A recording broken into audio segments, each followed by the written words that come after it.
here at ArenaNet with Eric Flannum, designer. Eric, thanks so much for joining us. Yeah, thank you. So Eric, tell us about what we're seeing today. So what you guys are seeing is basically a preview of the demo that we're showing at PAX East.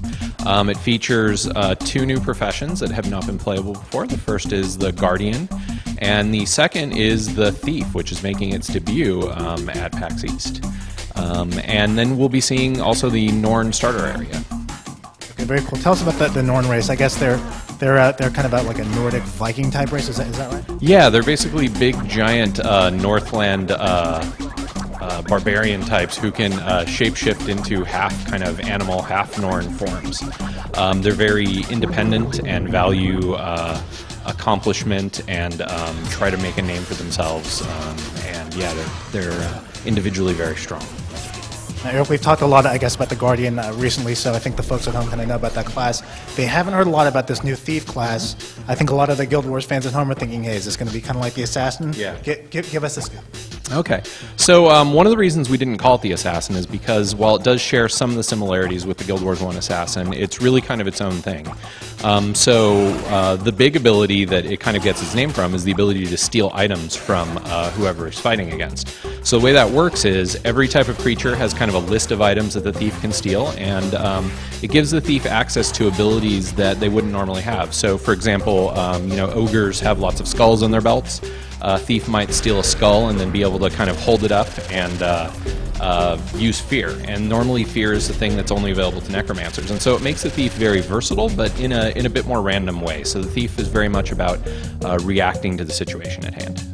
Okay, now, Eric, we've seen, I guess, some of the early areas for some of the different races, but now we're seeing some of the more advanced stuff. Can you tell us about some of the higher end content, what players can expect from I guess, the higher end area?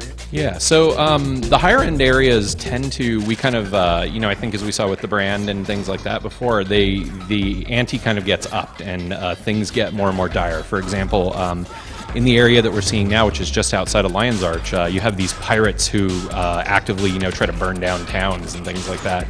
And so what ends up happening is you're going to see bigger fights, more creatures involved, more targets, bigger creatures, that sort of thing. So just kind of upping the excitement level. And we've seen, I guess, in our play sessions, we've seen how, I guess, some of the flow of the quest system works. We've seen that there are events that will just randomly pop up, and some events will actually spawn other events. Tell us about that. So the way that works, we can use that pirate example. So if the pirates aren't stopped from burning the town, then the town will burn to the ground, and players will have an event where they have to protect workers who are trying to rebuild the town. Now, if players stop the pirates from doing that, then they can follow up with raids on the pirates' base and things like that. So what we try to do is just look at the situation that we've created and try to figure out what would happen naturally from that. And that's the way we get our event chains. So they kind of flow very naturally from one another. One of the things I think that a lot of people really liked about the first game was that there was a lot of customization. You could choose your primary class, secondary class. There's lots of different loot, armor, different things that you can make your character look different, play different, be different. It seems like there is plenty of customization in Guild Wars 2, but in a different way. For instance, there's this new system when you create your character where depending on the choices you make and also the dialogue that you choose in your adventure, that actually changes how characters react to you and how your character's personality is. Mm-hmm. Yeah, so one of the things that we wanted to do was try to introduce more RPG elements into the game. And we started by kind of taking a look at, in most games, you don't know a lot about who your character is. So what we really wanted to do was let you answer some questions at the biography and really determine who your character is, like what are their hopes, what are their fears, and the story will branch.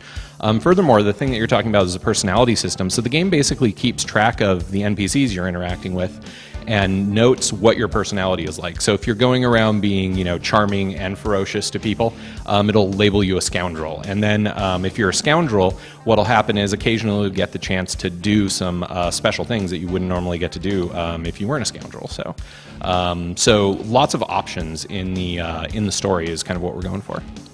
And in addition to to that sort of thing, it seems like there's some other maybe cosmetic customization options. You can actually go in and there's a color palette system that lets you color every last piece of your character's clothing.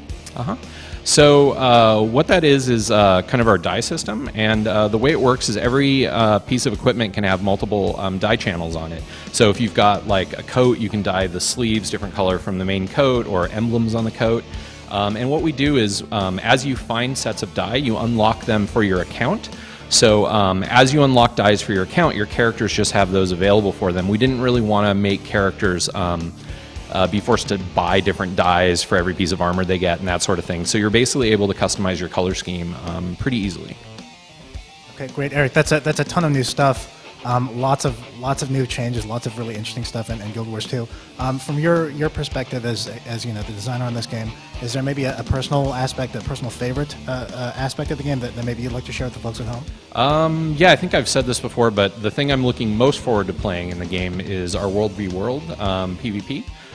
Which I'm a big fan of that sort of PvP, and it basically plays like a giant strategy game where you get to be one of the characters in it with big keep sieges and that sort of thing. So I'm super excited to, you know, eventually at some point reveal that to people, and I think it's the thing I'll play the most of once the game's released. Very cool. Now, Eric, for the folks watching at home, can you remind us when the game is coming out and for which platforms? So we're concentrating right now on making it the best PC game we can possibly make. That's our goal, and it'll be out when it's ready.